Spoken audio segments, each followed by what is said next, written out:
Well, I was just doing more sorting, and I got my black bin sorted out, which was nice.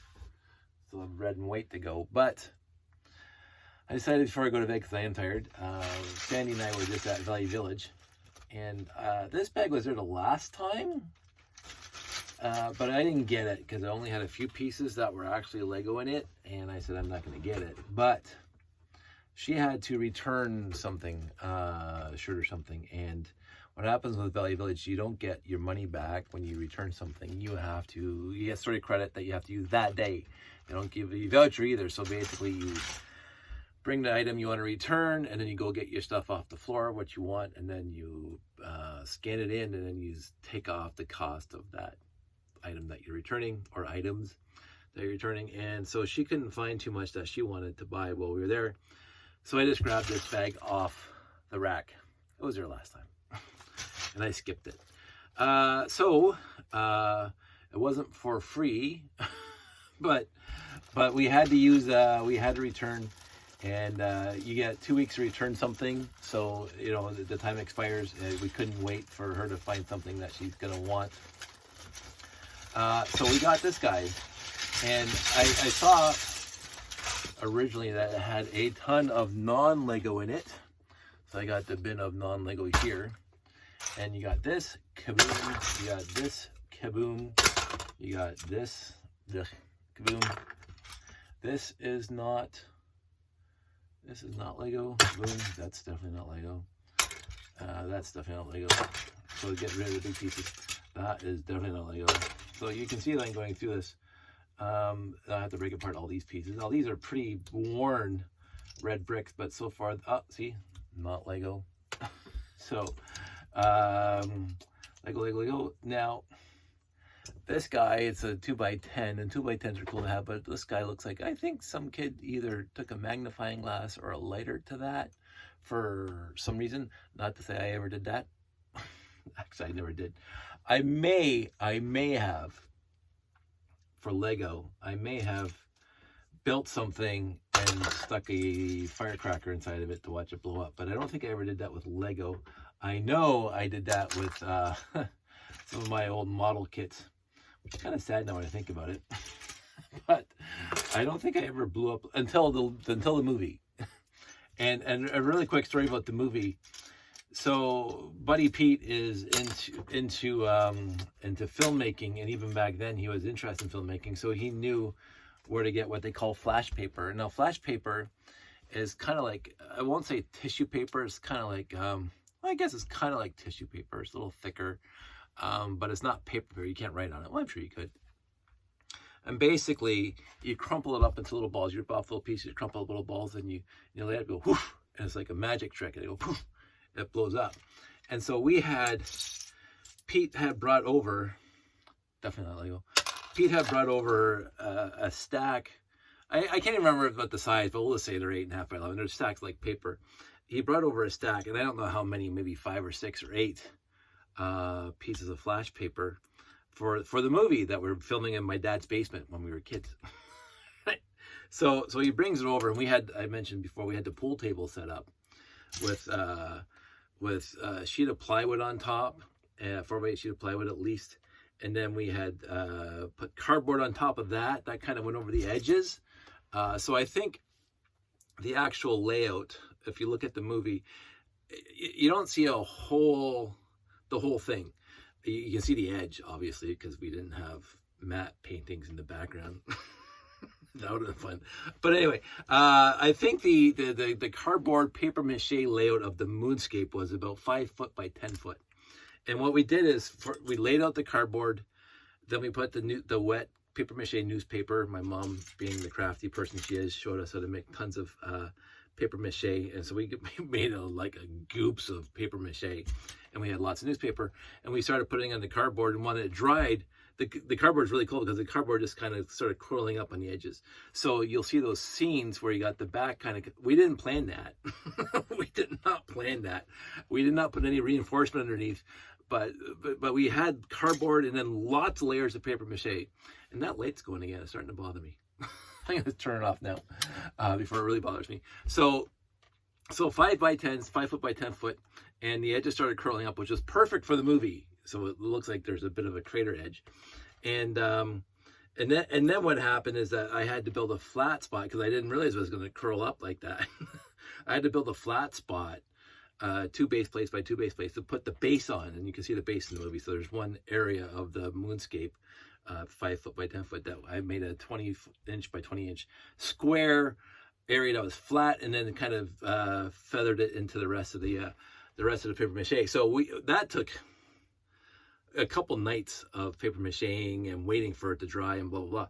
And of course, when it dried, it was not moonscape color, and so we got spray paint, black spray paint, gray spray paint, various shades of gray, and we didn't right on the paper mache. We held it like 2 or 3 feet above the paper mache moonscape, and then the paint kind of feathered down, just drifted down and just landed on, and it looked absolutely fantastic. If you look at the movie, I mean, it's the one thing that for 1984 or whenever we made it, it looked actually good. I gotta say that it was actually a really good looking background. Well, not background, moonscape. We could have put more effort into it. But for us 16-year-olds or 15-year-olds, didn't care. It was doing the job it had to do. So anyway, that's a whole tangent to get to the point where we're actually filming the movie now, and we had the video camera for a weekend. Jake's dad rented the camera from some shop, and it was a VHS. It was a VHS camcorder, and it was about this long, the original 1984 camcorders. It wasn't like a studio camera, but it had to do frame by frame animation. You had to press the button, and it would just take a picture or a half a second of video and then stop by itself. And so by then, 1984, these cameras had, the higher end cameras had some wonderful little things on it. It was just not record and erase and rewind and whatever. This one had frame by frame, and it had a few other wonderful gizmos and doodads built into it at the time, and of course it was this big. and you had to rent it. So Jake's dad rented it, and but it was $50 for the weekend. So we got it Friday night, so we only had the weekend to film. We had the whole thing set up, ready to go. We had a tripod for the camera and everything. You can see there was no handheld shaky cam in that entire movie because it was a big camera. And Jake's dad was nice enough to rent it for us and trusted us 14-year-olds, well, 15, 16-year-olds to handle it. But what had happened was, so Pete, because he had people, he knows things. He got the flash paper, and so he brought over a stack of flash paper, and so this, I'm going to reenact this. So there's a stack of, and this is, I don't know, some instructions that we got. So he had a stack of flash paper, and he puts it down. He puts it down on the moonscape, and we start, before we're videoing, we want to test a few things, right? So Jake, I don't know if it was probably me, could have been Jake, could have been Pete, doesn't matter. There's no blame here. So we rip off a little piece of flash paper, and we lay it up, and whoosh, we let it go. The problem is it fell whilst on fire onto the rest of the flash paper. The whole thing, boosh, all 7 sheets or 8 sheets or maybe 10 sheets gone instantaneously before we even shot one scene of the movie. And so we had no flash paper at all for that weekend. And so you'll see all the explosions, you'll see all the stuff that happens in that movie, and that was all ladyfingers. The ship blowing up at the beginning, ladyfingers. The Dark Doomobile blowing up at the end, the ladyfingers. But in that instance, when the camera's zooming in and you see all the flames coming out the back, and you don't hear this because of course we overdubbed the audio with the soundtrack of the movie. You don't hear me saying, cut, cut, cut, because basically what we did is we got some bounce sheets, some old bounce sheets, some paper, some twigs from the backyard, and we built the fire in the back of the Dark Doomobile. It's like we lit on fire for that last scene when you were zooming in on and you see all the smoke and the thing coming out the back. And I'm saying, whoa, my Lego's burning. My Lego is burning. And I think to this day, I still have parts and pieces in this collection that have black scorch marks The worst of it got thrown out. I can guarantee you that the worst of it got thrown out. Over the years, I don't have any of it. But every once in a while, I'll come across a piece, not obviously in here, but I'll come, oh, there's some black on the side here. That was the side of the Dark Doomobile, either from the firecracker blowing it up in that one scene, or the last scene when the whole thing's on fire.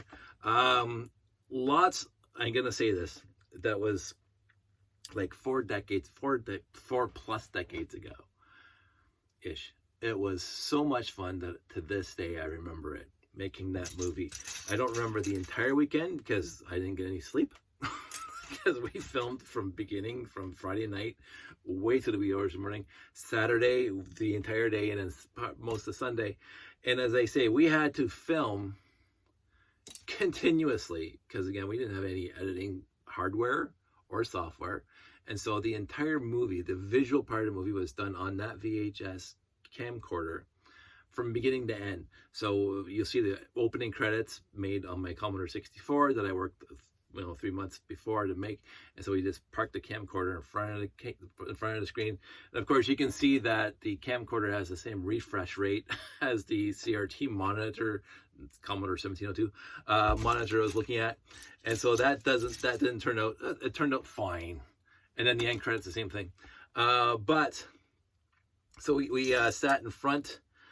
We put the camcorder to film right in front of the TV, and then we press pause, and then we set the camcorder by the spacescape with the ship flying overhead, and we had a few takes of it blowing up.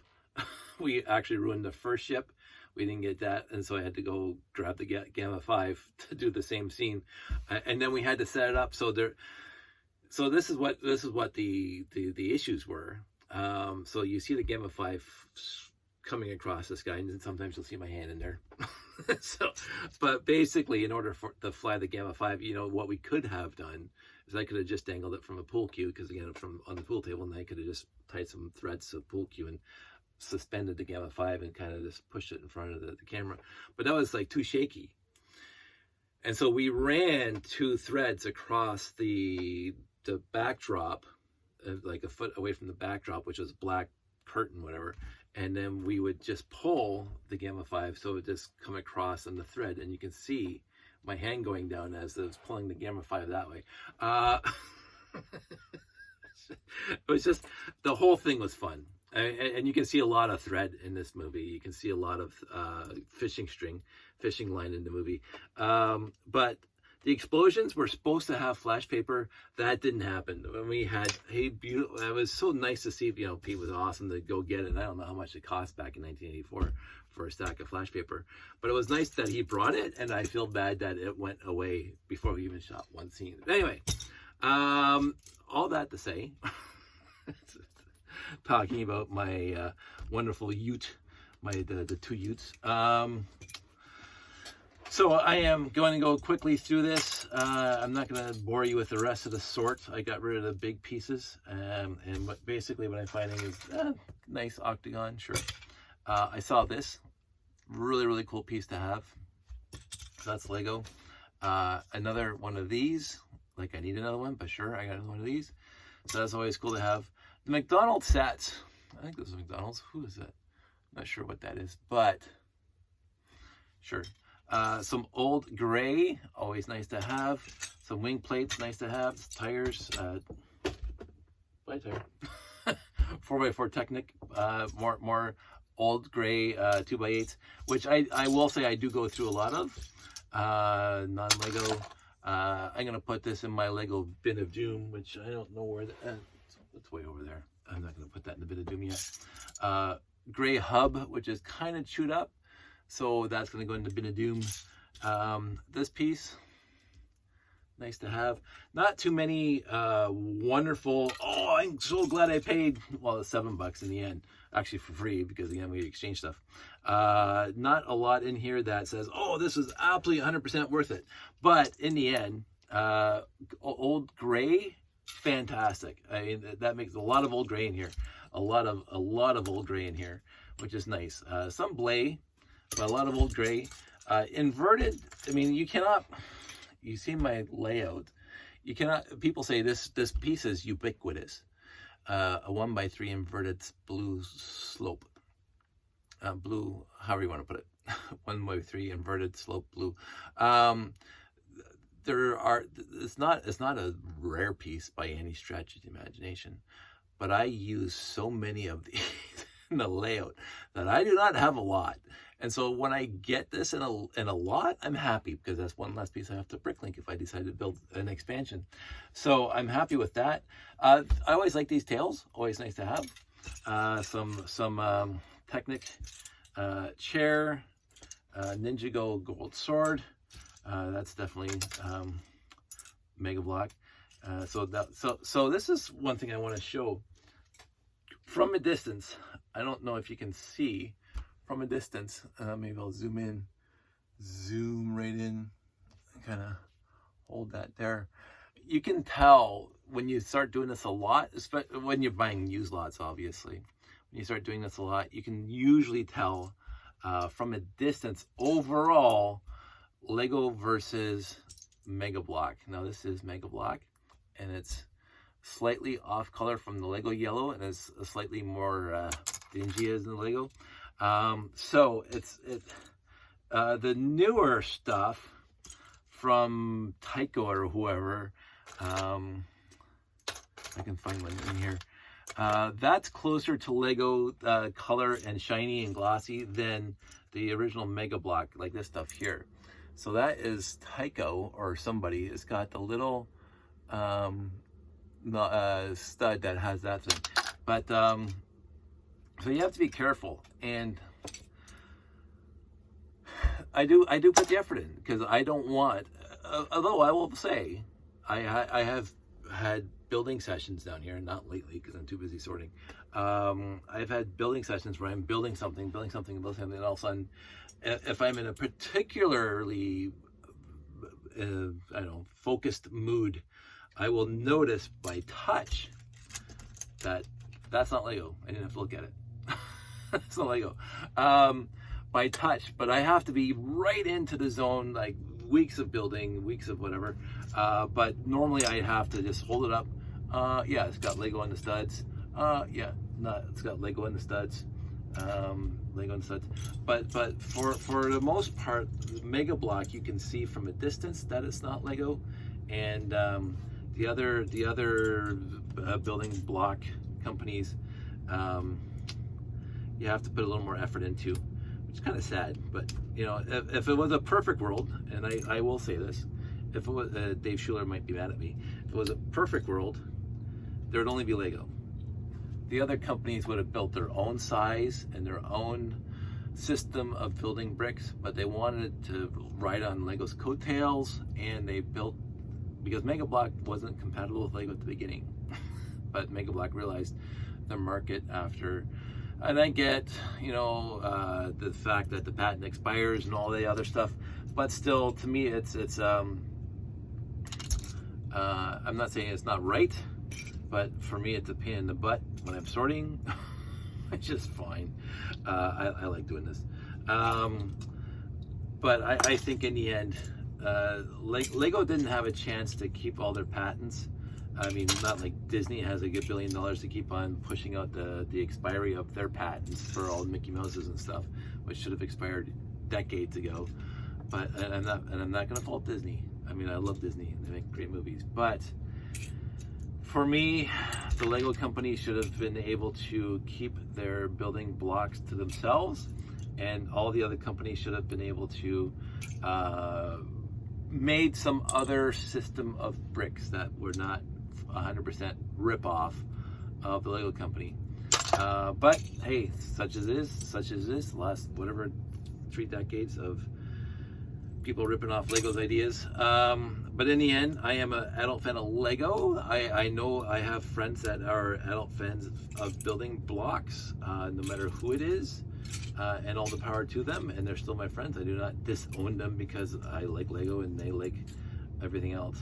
But what I do is that when I get a used lot coming into this house, I do put some effort into sorting them out to make sure that there's no non-Lego coming into the collection. And so usually I do that before I wash them, because I don't want to wash non-Lego and waste my time with it.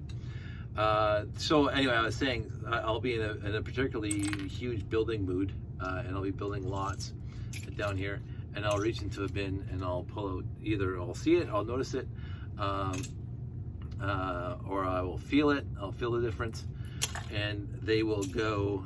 So there have been occasionally some pieces that get through the filtering process and end up in one of my bins. That's not Lego, so it's not 100%. But out of the conservative estimate of like 500,000 pieces in my basement, I could probably, and if somebody wants to pay me, I'll do it. I'll go through every single bin, and I can guarantee you that I will find less than 10 non-Lego pieces in my bins.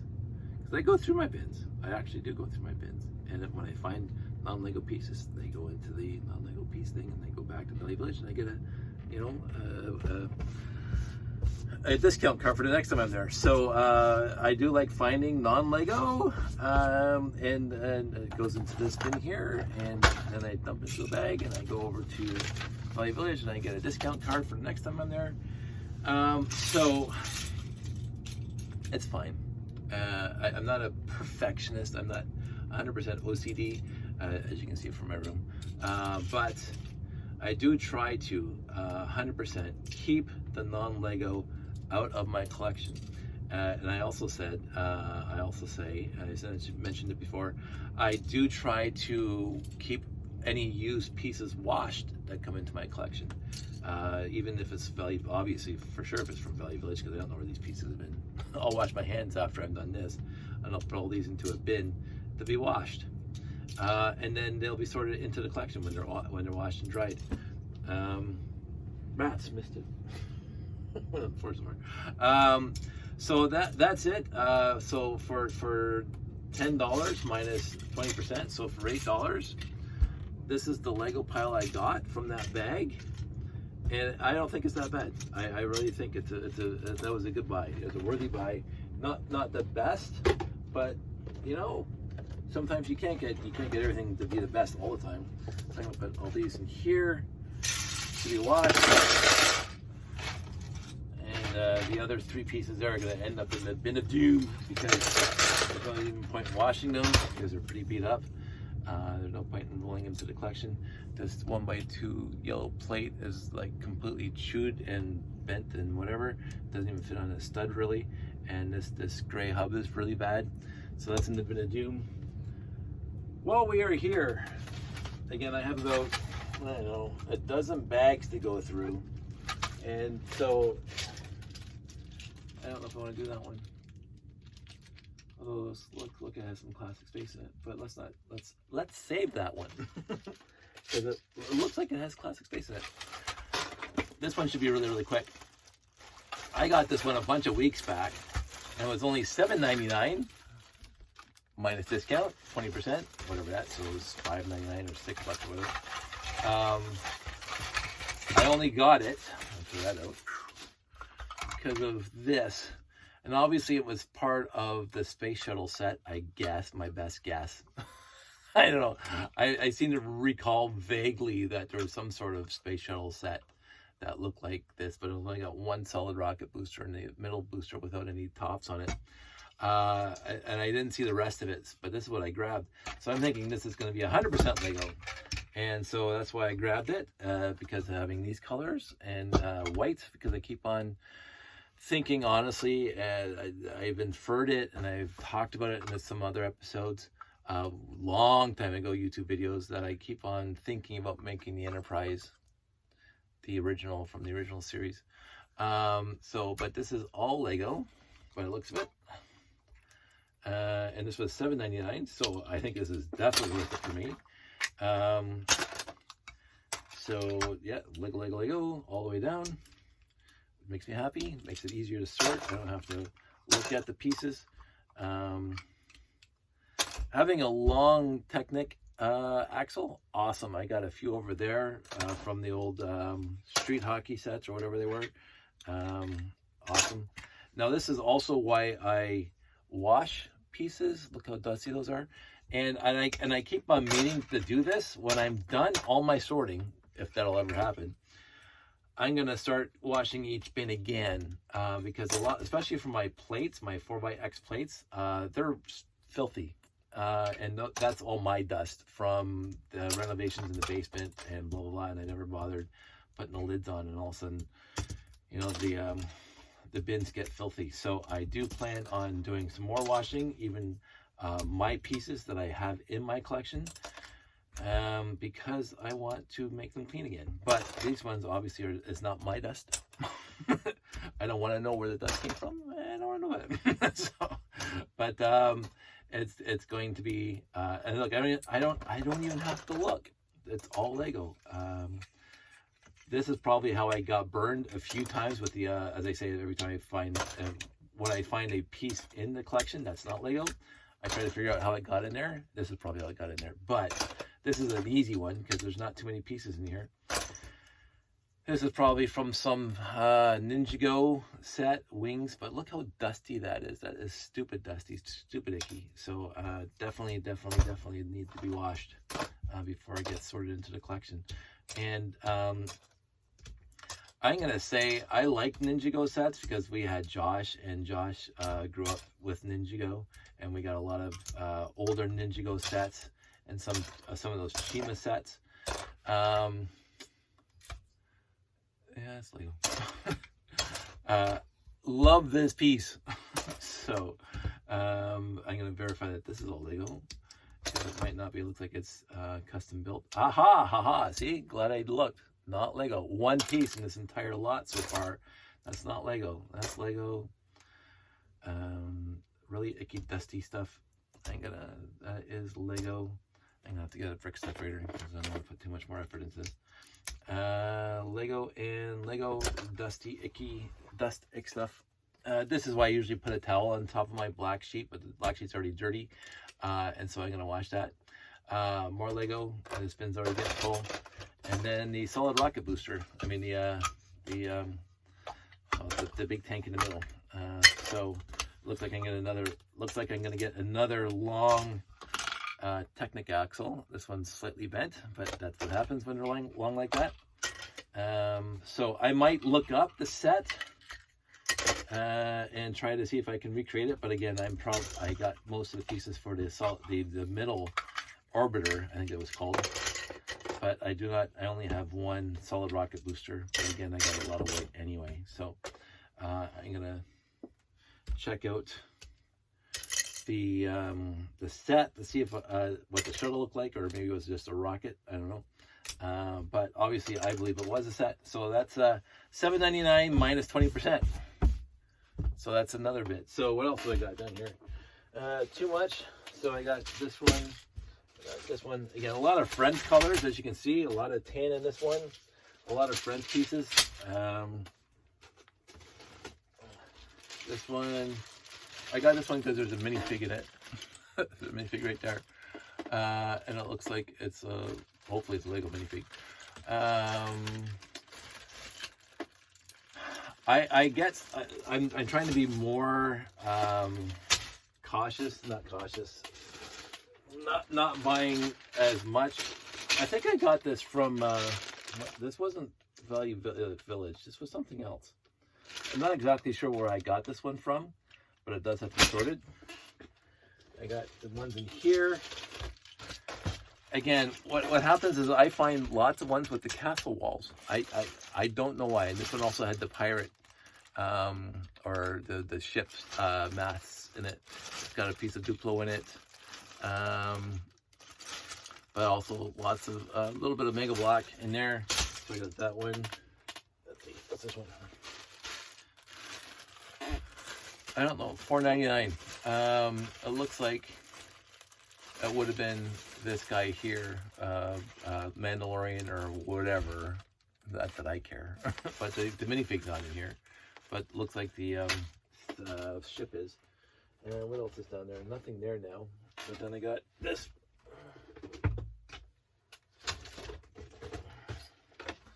This guy.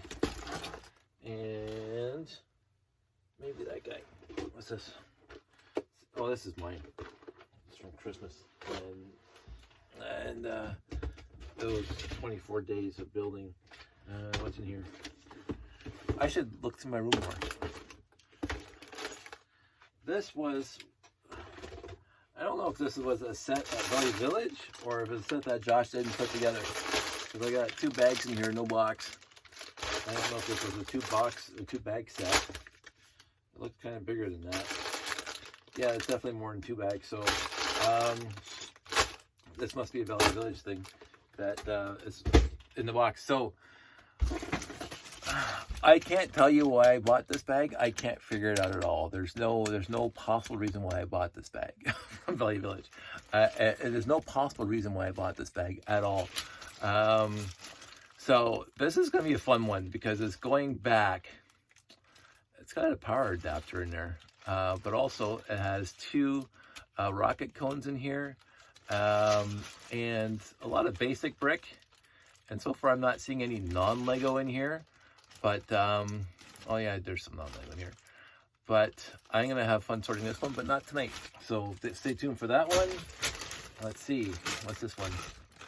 I think this might have been one of ours because it's in the Ziploc. This was the Advent calendar from a few years back.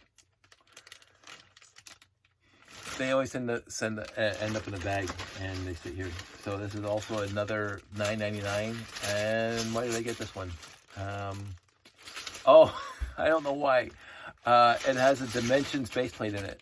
I have like 4 or 5 of these base plates now, and I actually have 2 USB consoles or whatever it is that the base plate goes on. And it's got the skateboard. I don't know if that's Marty McFly's skateboard, hoverboard. Yeah, so Marty McFly's skateboard from the Dimensions. I don't know if there's other Dimensions. Oh, it even has the, oh, that's not it. One of these, I don't know if I've already done it. One of these has 4 or 5 of the actual, I guess, I forget what they're called. The scanning things, the round things that so the base plate knows what you're putting on there. So sorry, this one actually has 2 Dimensions base plates in there. So now I'll have 6 or 7. So anyway, those are sets I have to sort out into the collection and wash and then sort out in the collection. So this is what I have left to sort from Value Village finds. But as I say, I showed you before on my desk, I got 1, 2, 3, 4, 5, not this, 5 big bins to sort out. And whatever's on my floor over there, that is almost pre-sorted or half sorted. So I wanted to save it for the winter. Fall is coming, and you know, I can't go outside and do a lot of stuff in the winter. So this is what I'm going to be talking about during. Oh, I can see why I bought this one right there. Look, you can see it with the gloss on it. 2x2 with a computer panel on it. Old gray. That's awesome. So, oh, and it has one of those. I've never owned this before. I just noticed this now. That's from the roller coaster or whatever that goes on those. And I don't have any of those tracks at all because I just don't bother. So I might have to order those now. Anyway, things I just noticed. This is what I have to go through now, and I'm not going to go through it when I'm not busy doing something else. I'm going to keep on sorting out a bag at a time. And washing when it's sorted, because I don't like the big washing episodes. They just drives me nuts. And then the sorting of all that afterwards. I like grabbing a bag or 2, sorting it, washing it, and put it into the collection so it's done, instead of waiting until the end of all this is sorted out and then all of it is washed and then I have to sort all of it at the same time.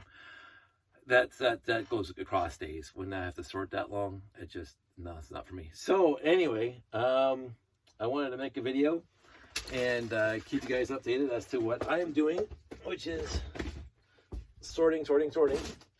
And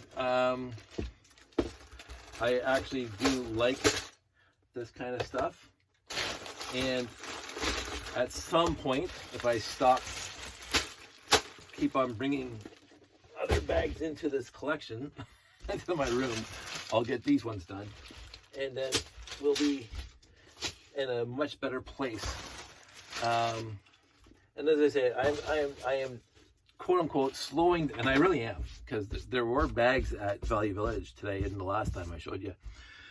that I did not buy. Then there was Lego in them, and but I'm going, too much Mega Block and too much Friends pieces, and you can see how I got like 5 or 6 bags of Friends pieces to go through right now. They're nice colors, I'm going to say that, and they're really cool pieces for if you're building new stuff. I do not build that way. I kind of build old school, and I do like to have new stuff because sooner or later I'm going to step out of my comfort zone and try, you know, building something radically different for me that I've never built before. Not Technic, not Mindstorms, original Mindstorms, and not Classic Space. I'm going to try to build something else. And I got some ideas in my head that I might have to talk to Dana about. Thankfully, Dana doesn't watch this. He doesn't know he's going to get roped into something. But anyway, I have some ideas I want to try. I was inspired recently by, not necessarily recently, I've been inspired by Dana and his continuous efforts to do different things with the hobby. And so I got an idea, and I just want to know the specifics, and I'm going to talk to him at some point. But again, my focus right now is to